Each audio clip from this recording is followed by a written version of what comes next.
Again, I informed the Speaker and asked clearance about the instructions ng Pangulo.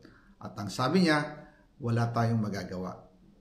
Kaya po nagtataka ako kung bakit sinasabi ni Pangulo na hindi niya makilala ang budget.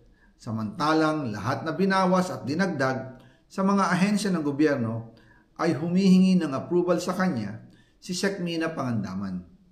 Bago namin ginawa o tinapos ni Senator Chis Escudero during the BICAM. Sinabi pa ni Sec. Mina, everything is cleared with the President. Basta importante, pasok ang pondo na request ng Pangulo. The following day, sinabi ni Sec. Mina, approve na si Presidente BBM sa lahat na binawasan na ahensya. Masaya na ang Pangulo dahil naipasok ang gusto niyang 100 billion insertion. Wala pong perang napunta sa akin. Lahat po ng insertion napunta sa ating Pangulo at Speaker Martin Romualdez.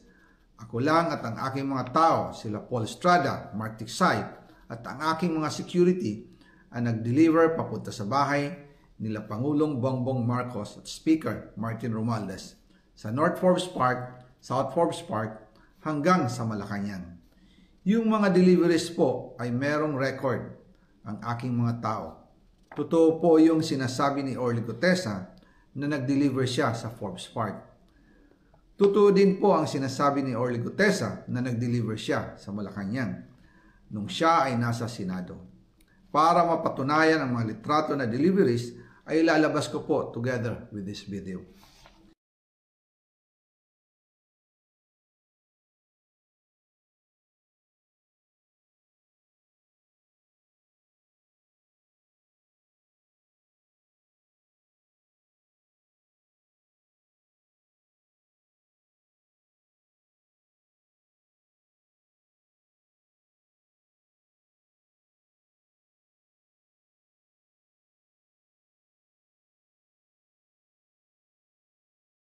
After po ng approval ng budget sa General Appropriations Act of 2025, nagtanong po ako sa DPWH kung magkano ang kailangan na ibigay sa Office of the President o ang SOP na bigayan.